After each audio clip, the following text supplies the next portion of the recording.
In this video, we'll show you how to change the oil on a Mazda CX-5 with the 2.5-liter Skyactiv-G engine. Whether it's the naturally aspirated or turbocharged version, the process is the same. You'll learn how to drain the old oil, replace the oil filter, refill with fresh oil, and reset the maintenance reminder. This is a straightforward DIY you can tackle at home with basic tools, and we'll walk you through it step by step. Let's kick things off with a quick look at the tools and materials you'll need. If your vehicle still has the factory drain plug, you'll need an 8mm Allen socket. If it's been replaced with an aftermarket plug, you'll likely need a 17mm socket instead. You'll also need an 8mm socket and a flat screwdriver to remove the underbody panel, a torque wrench set to 26 foot-pounds or 35 Newton-meters to properly reinstall the drain plug, a jack and jack stands to lift the front end, or a set of 2x4s to lift the front end by driving onto the 2x4s, an oil catch pan to collect the old oil, an oil filter removal tool to take off the old filter. A few optional items that can make the job cleaner and easier include a large piece of cardboard or oil drip mats to protect your garage floor, clean rags for wiping up spills, brake cleaner or another type of degreaser for cleanup. To begin, we need to raise the front of the vehicle to access the oil sump. In this case, we're using a simple DIY ramp made from stacked 2x4s. They're screwed together to keep everything stable and prevent shifting while driving onto them. If you prefer, you can also use a floor jack and jack stands. Just make sure the vehicle is securely supported before working underneath it.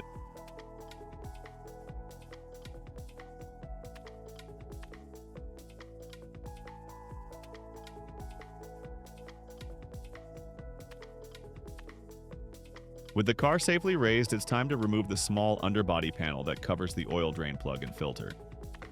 Start by removing the two screws holding the panel in place using an 8mm socket.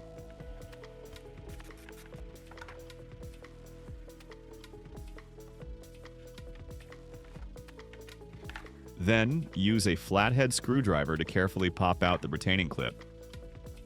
Once everything is loose, go ahead and remove the panel and set it aside.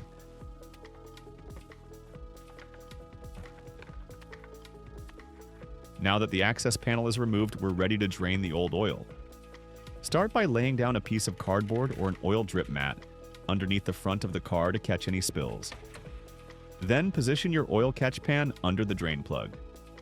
Using the correct socket, begin loosening the drain plug.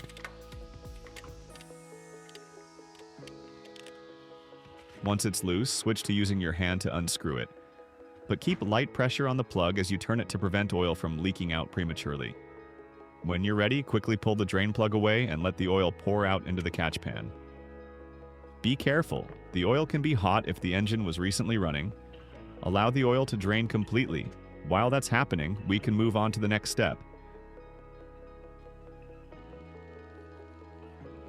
Now, using an oil filter removal tool, turn the filter counterclockwise to loosen it. If you're lucky, it might come off by hand.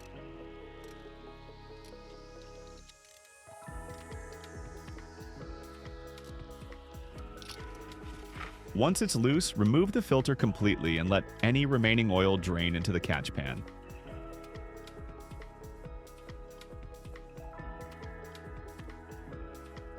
Next, take a clean rag and wipe the mounting surface on the engine where the filter was seated.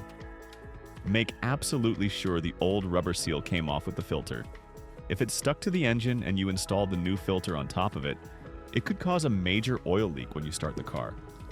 Now, take your new oil filter and apply a thin layer of clean oil to the rubber gasket. This helps it seal properly and makes removal easier next time. Screw the new filter on by hand until it makes contact with the mating surface. Then give it an additional 3/4 of a turn, about 270 degrees. Be careful not to over-tighten it.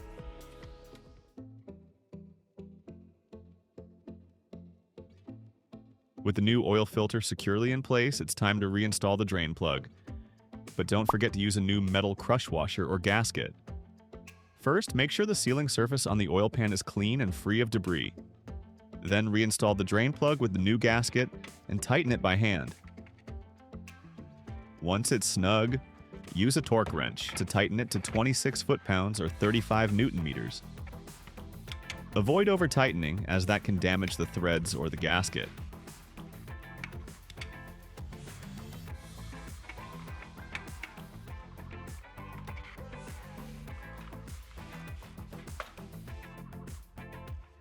Now's a good time to spray a little degreaser and wipe the area clean to help spot any potential leaks later. Leave the underbody panel off for now. We'll reinstall it after we start the engine and check for leaks. Next, open the hood and locate the oil filler cap on top of the engine. Go ahead and remove the cap, then place a funnel in the opening.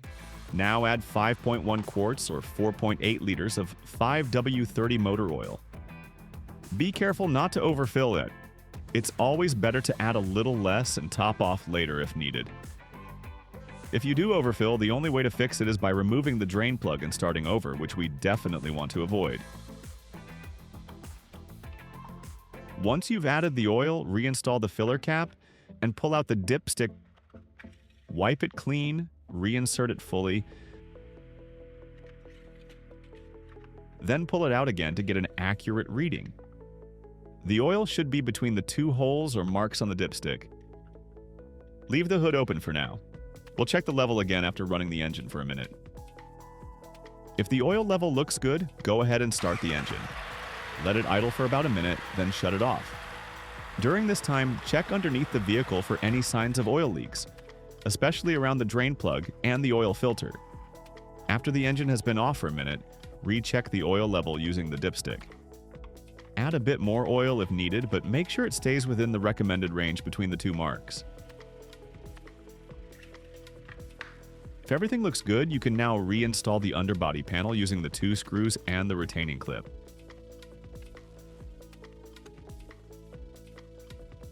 Give the area one final wipe down, pack up your tools, and just like that, your oil change is complete. Before we wrap up, don't forget to reset the service interval indicator. Start the car and navigate to the information menu in the infotainment system. Scroll down and select Vehicle Status Monitor. Next, choose Vehicle Maintenance Settings, then select Reset Service Interval. Confirm your selection, and the service reminder will be cleared. Your CX-5 is now all set for the next oil change. Thanks for watching. If you found this video helpful, give it a thumbs up and consider subscribing for more DIY car maintenance tips and tutorials. If you have any questions or want to share your own experience, drop a comment below. We'd love to hear from you. Until next time, and take care.